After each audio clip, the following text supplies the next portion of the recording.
minutes, I realized what you really need to know about blindness is how to identify what to do and how to deal with that population. My name is Tom Langham. I'm an orientation mobility specialist. That means I have an advanced degree on how to teach people how to travel. I teach people the bus and public transportation and everything else. I also am a certified rehabilitation teacher. That means that I have an advanced degree in laundry. Pretty much I do everything else, teach Braille and all of the other facets of activities of daily living. Now, blindness is a sensory disability that causes people not to see, and it's somewhat technical.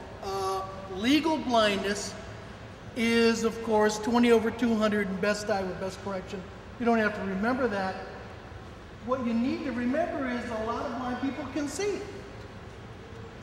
They can see what you see at 20 feet. You'd be standing 200 feet away. So you could still see an eye chart at 200 feet, but you wouldn't be able to read all the way down. Well, at 20 feet, that's kind of what they see. So they're going to be able to see shape and movement, but not detail. They're not going to be able to see the twinkle in my eye or whether I'm wearing jewelry or not, but they can see that I look about 28. Now, some of the things that you might want to look at are some of the tools. Very easy to identify someone if they're carrying a cane like this, because you know that they're going to be visually impaired, and or a cane like this, which looks totally different and yet means exactly the same thing, or a cane like this, which is again totally different, but again means that they don't see you as well as you see them. You're going to have to walk up to them and say, "Hello, I'd like you to do this," and then tell them what you want. From their point of view, you will look like you're from outer space. This is going to be an emergency situation, so you might want to talk with them clearly, simply, and use a language that they can understand. Don't use language that says, "I want you to go over there." Well, maybe you can see my arm, but some of them can't. So what I want you to do is say something like, "I want you to turn to your right."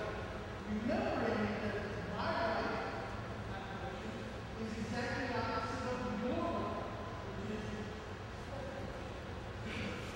They also have a lot of senses. For instance, they can hear where you are. You notice that I've been moving around? I used to teach at a college, and you got to be kind of a moving target when you do that. But also, if you notice, if you close your eyes, you can actually hear where my voice is coming from. For those of you over on the other side, you can hear that I'm in this part of the hangar, and as I move across in front of you, you can hear and you can localize and you can hear where that is. You can use that skill by saying to them, "Do you hear where the showers are?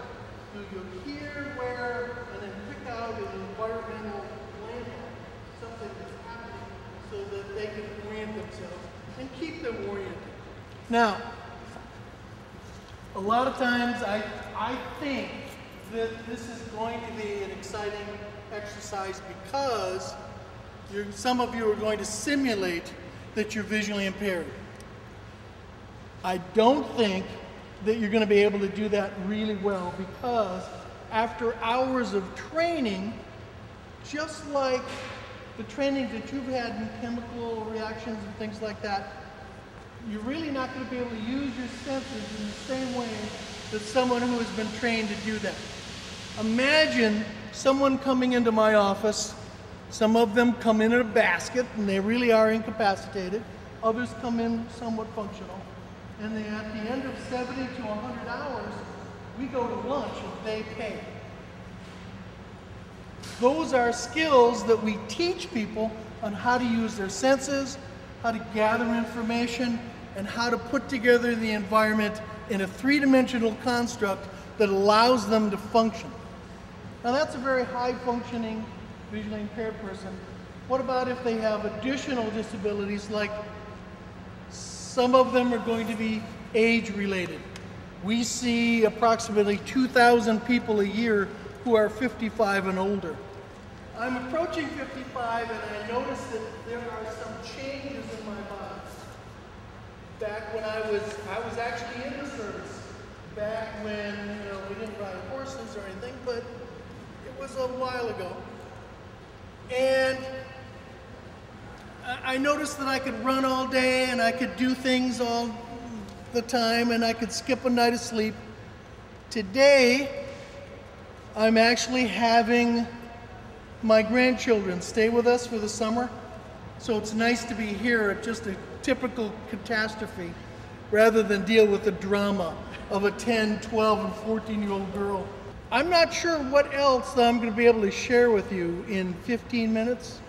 So I'm going to cut my presentation a little bit short and ask if there are any questions that you'd like to know after, let's see, I had about 6 years of training in college about this. So what can we condense into 2 minutes? Questions?